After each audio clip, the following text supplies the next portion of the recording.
Hi guys, আসসালামু আলাইকুম এবং নমস্কার সবাইকে। আশা করছি আপনারা খুব ভালো আছেন এবং আজকের এই ভিডিওটা আমার জন্য ভীষণ ইম্পর্টেন্ট। সো গাইস, আপনারা জানেন যে কিছুদিন আগে আমি রামগঞ্জে একটা ফান্ড কালেক্ট করার চেষ্টা করেছিলাম অনলাইনের মাধ্যমে, আমার সোশ্যাল মিডিয়ার মাধ্যমে। তো প্রথমত আমি এটাই বলবো যে আমি কোনোদিন ভাবতে পারিনি যে মানুষজন এত ভালোবাসা দেখাবে, আমার ভিডিও শেয়ার করেছে, আমাকে মেসেজ দিয়েছে, আমাকে ফান্ড দিয়েছে, ঠিক আছে। তারপর এই ব্যাপারটা আমাদের সমাজের কিছু কিছু ছেলে এবং কিছু কিছু মানুষ রয়েছে, তারা এটাকে ইয়ার্কি অথবা ঠাট্টা হিসাবে নেয়। তারা আমাকে 1 টাকা ও 2 টাকা সেন্ড করে এবং আমার কি বলবো, আমাকে নিয়ে ইয়ার্কি করে। আমার এই উদ্যোগটা, আমার কোনো কিন্তু স্পন্সরশিপ নেই, আমার কোনো এনজিও নেই, আমার কোনো অর্গানাইজেশন নেই। আমি চেয়েছিলাম যে নিজে একটা ফান্ড কালেক্ট করে, ছোট্ট একটা স্মল অ্যামাউন্ট কালেক্ট করে সমাজের জন্য যেন পজিটিভ একটা কিছু কাজ করতে পারি। কিন্তু এই জিনিসটাকে নিয়ে অনেক মানুষজন এটাকে ঠাট্টা অথবা ইয়ার্কির ছলনায় নেয়, আর অনেকজন আমাকে নিয়ে কমেন্টও করে যে নাকি আমি এই টাকাটা খেয়ে ফেলবো।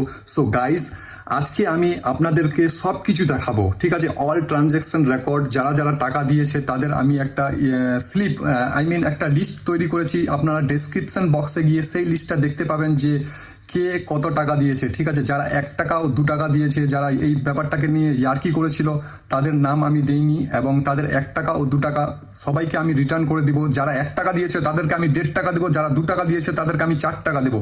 কারণ আমি কোনো এখানে ইয়ার্কি করতে বসিনি, ঠিক আছে। তো যখন আমি তাদেরকে টাকাগুলো রিটার্ন করবো, 1 টাকা 2 টাকা যারা দিয়েছিল, সেই ভিডিও কিন্তু আমি বানাবো। তো আজকের ভিডিওতে আমি কিছু কথা বলবো, প্লিজ আপনারা একটু মন দিয়ে শোনো। হয়তো ভিডিওটা একটু 2-4 মিনিট বড় হইতে পারে। সো গাইজ, আমার মনে কিছু কথা রয়েছে, তো 5টা পয়েন্ট নিয়ে আমরা আজকে কথা বলবো রামগঞ্জের বিষয় নিয়ে।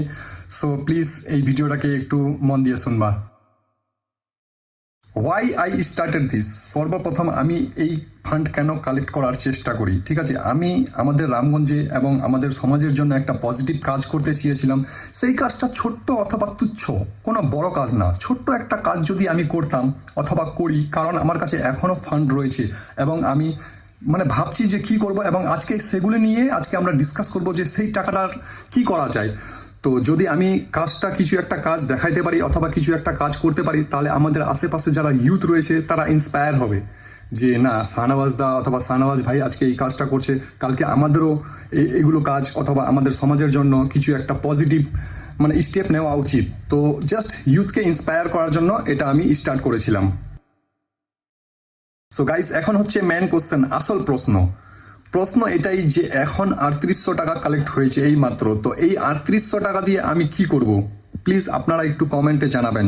যে স্টার্টিং ইমিডিয়েটলি আমরা কিছু একটা কাজ করতে পারি, যেমন গরিব জনের হাতে দিয়ে দিতে পারি, তারপর হসপিটালে গিয়ে দান করতে পারি, তারপর গরিব বাচ্চাদেরকে খাওয়াইতে পারি, ঠিক আছে। এগুলো হচ্ছে ইনস্ট্যান্ট ওয়ার্ক, যে আমরা তাড়াতাড়ি বা ইমিডিয়েটলি করতে পারবো।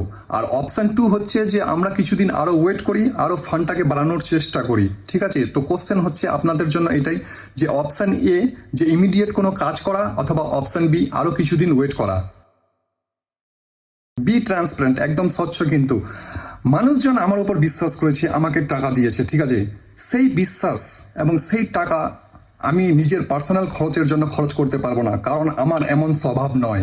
এবং আমি কি বলবো যে আমার মধ্যে এইসব ম্যানার্স কিন্তু নেই যে আমি মানুষের টাকা পার্সোনাল খরচের জন্য খরচ করব, ঠিক আছে। একদম বি ট্রান্সপারেন্ট। আমি কোথাও যদি 1 টাকা বা 10 টাকা খরচ করি, তাহলে কিন্তু আমি সেই হিসাবটা ভিডিওর মাধ্যমে অথবা সবকিছু আমি দেখানোর চেষ্টা করব, কারণ টাকাটা আমার কাছে এখনো সেফ রয়েছে, ঠিক আছে। তো আমি এখনো খরচা করিনি, যখন খরচা করব তখন কিন্তু আমি 1-1 টাকার হিসাব দেখাবো। আর আজকে আমি ওই যে স্ক্রিনের মধ্যে দিয়ে দেবো যে কারা কারা টাকা পাঠিয়েছিল, ঠিক আছে। এমডি কয়সর আলী 1 টাকা থেকে শুরু হয়েছিল, তারপর যতগুলো রয়েছে আর 300 সামথিং 53 টাকা না কত টাকা হয়েছে, আমি সব কিছু আপনাদের দেওয়ার চেষ্টা করবো। এবং ডেসক্রিপশনে একটা লিস্ট পাবেন আপনারা, ওখানে কে কত টাকা দিয়েছে তাদের লিস্ট এবং অ্যামাউন্ট সবকিছু রয়েছে। ফিউচার ভিশন, ভবিষ্যৎ নিয়ে পরিকল্পনা। আজকে 3800 টাকা হয়েছে, কালকে হয়তোবা 38,000 হইতে পারে। এইভাবে যদি আমরা ছোট ছোট কাজ বা একটা স্টেপ নিয়ে সমাজের যদি পজিটিভ কাজ করতে থাকি, তাহলে কালকে আমরা blood donation camp, food supply, তারপর আরো উইন্টারে কম্বল বিতরণ, আরো বিভিন্ন ধরনের, তারপর গাছপালা, green city movement, clean city movement, অনেকগুলো রয়েছে যেগুলো আমরা করতে পারবো। এভাবে যদি আমরা উৎসাহ পাই, কারণ আমাদেরকে কিন্তু নেগেটিভিটি দিলে হবে না, পজিটিভিটি দিতে হবে এবং উৎসাহ দিতে হবে, যাতে আমরা কাজ করতে অবশ্যই এবং সমাজের জন্য কিছু একটা করতে পারি। এবং ইউথগুলো, আমাদের যারা ইউথ রয়েছে রামগঞ্জে, তারাও যেন ইন্সপায়ার হয়ে আমাদের সঙ্গে যুক্ত হয় এবং তারা যেন নিজে নিজে কিছু একটা করতে পারে, তাহলে আমরাও তাদের সঙ্গে যুক্ত হইতে পারবো। এটাই বলবো যে রামগঞ্জের ইউথরা শুধু রিল আর ভিডিও না বানিয়ে যদি রামগঞ্জের সমাজের জন্য অথবা পজিটিভ দিক দিয়ে যদি কিছু একটা কাজ করতে পারে তাহলে কিন্তু খুব ভালো হয়। আমি কিন্তু অনেক ভিডিও বানাইছি রাস্তা নিয়ে এবং রাস্তাকে নিয়ে মুভমেন্ট করার চেষ্টা করেছি। সো যাই হোক, 0.1% যদি আমি করতে পারি তো নিজেকে খুব ধন্য বলে মনে হবে।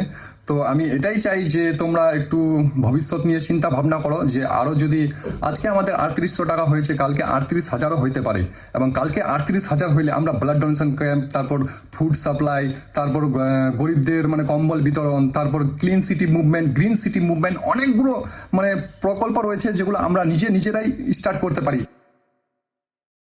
Ask to the viewers. আচ্ছা ঠিক আছে, এখন যারা আমার এই ভিডিওটা দেখছো তোমরা প্লিজ কমেন্টে জানাও যে এই 3800 টাকা দিয়ে কি করা যায়।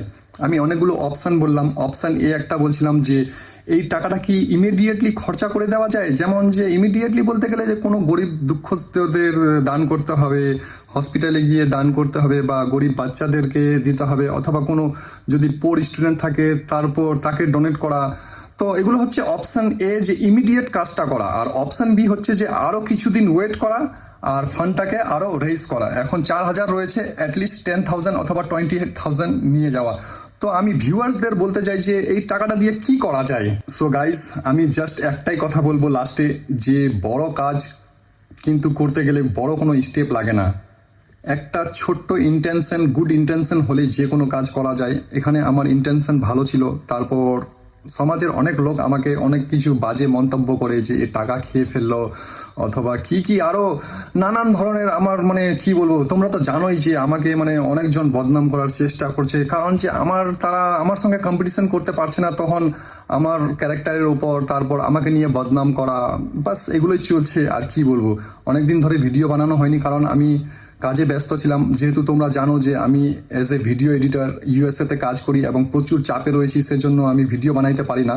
সো গাইস প্লিজ আমাকে জানাও তো এই টাকাটা কি করা যায়। তাড়াতাড়ি খরচ করে দেবো না কি কিছুদিন ওয়েট করে আরো ফান্ডটাকে বাড়ানোর চেষ্টা করব।